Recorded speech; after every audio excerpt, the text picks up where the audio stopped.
ফরিদ মিয়া এশার নামাজ পড়ে দোয়া দুরুস পড়ল, বুকে ফু দিয়ে শুয়ে পড়ল।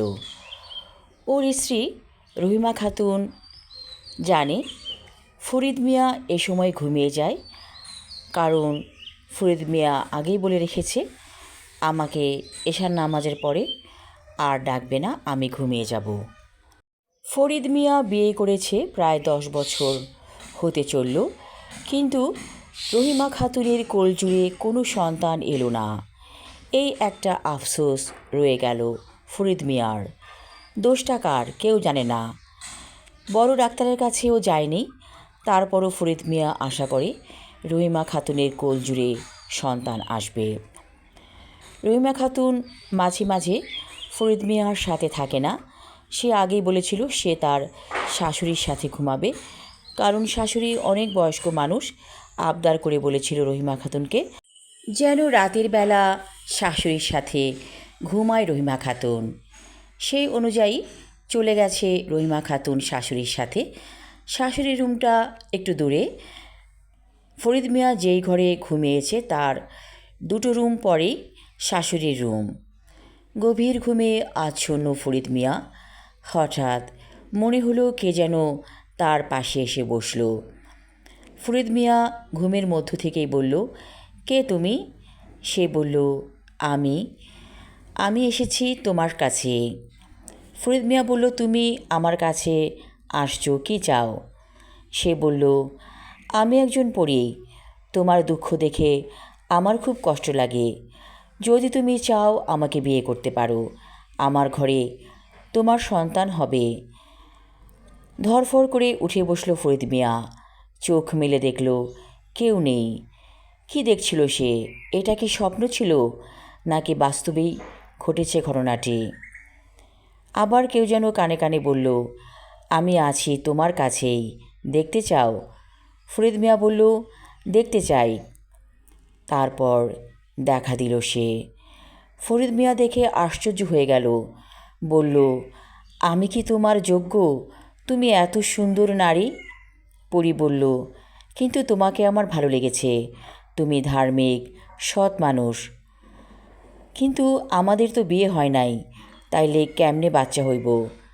পরী বলল, আমি ইচ্ছে করলে এখনই কাজী আনতে পারি, যদি তুমি চাও। তুমি কি রাজি? ফরিদ মিয়া বলল, আমি রাজি। পরী কাজে নিয়ে আসলো। কাজী এসেছে এবং আরও সাক্ষী আছে। সেই রাতে বিয়ে হয়ে গেল পরীর সাথে ফরিদ মিয়ার। তাদের বাসর হয়েছে। শেষ রাতের দিকে পরী বলল, আমি যাই, তোমার বউ দেখলে রাগ করবে। আর শোনো, এই কথা তোমার বউকে বলবে না, তাহলে সে কষ্ট পাবে। ফরিদ মিয়া বলল, আচ্ছা। পরী চলে গেল। ফরিদ মিয়ার মনে হলো এত সুন্দর নারী তার জীবনে এসেছে, এটা আল্লাহর ইচ্ছায় এসেছে, নইলে এই পরীকে কেমন করে সে বিয়ে করল? সুগন্ধে ঘর ভরে গিয়েছে। ফরিদ মিয়ার অনেক ভালো লাগছে। নিজেকে মাঝে মাঝে ধিক্কার দিচ্ছে, এ কী করলাম আমি? আমার স্ত্রী রহিমা খাতুনকে ঠকালাম। পর মুহূর্তে তার মনে হলো তার তো সন্তান দরকার।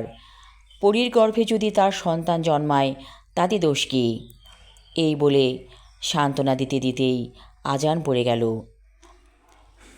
ফরিদ মিয়া অজু করে মসজিদে গেল নামাজ পড়তে। তার মনে এক অজানা শান্তি বিরাজ করছে। এত শান্তি কোনোদিন তার লাগেনি। ঘরে ফিরতেই দেখল রহিমা খাতুন চুপচাপ বসে আছে।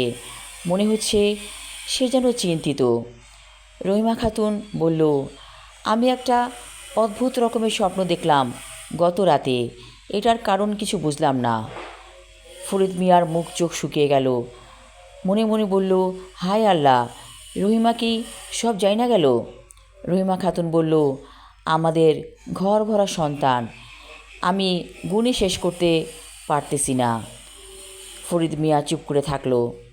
বলল, নাস্তা বানাইছো?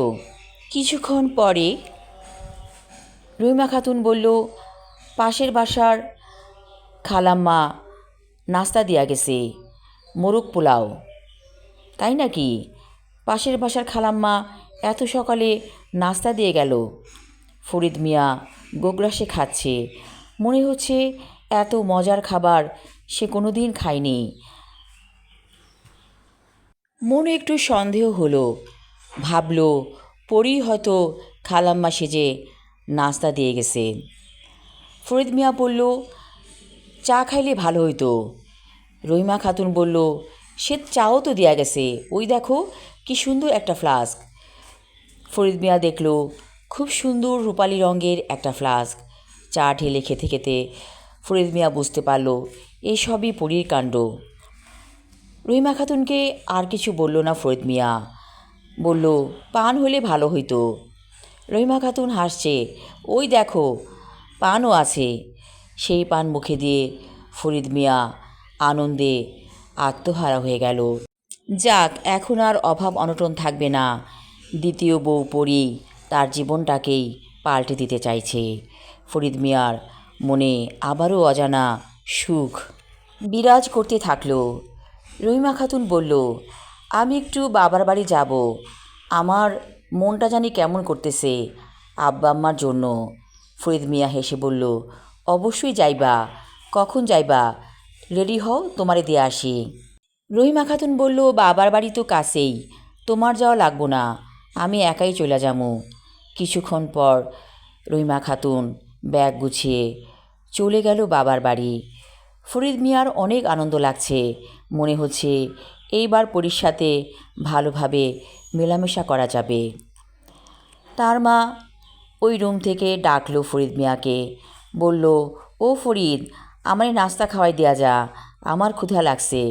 ফরিদ মিয়া প্লেটে করে খাবার নিয়ে তার মাকে খাওয়াতে গেল। খাবার খেয়ে ফরিদ মিয়ার মা বলল, এত মজার খাওন কই থেকে আইলো? পরীর রাজ্য থেকে না তো? ফরিদ মিয়া বলল, কী কও তুমি? পরীর রাজ্য থেকে খাবার আসবো কেমনে? মা হাসছে মিটিমিটি, আর কিছু বলল না। আমি আমার লেখা ছোট গল্প পড়ি পর্ব 1 পড়লাম। পরবর্তী অংশ থাকবে আগামী পর্বে। ধন্যবাদ।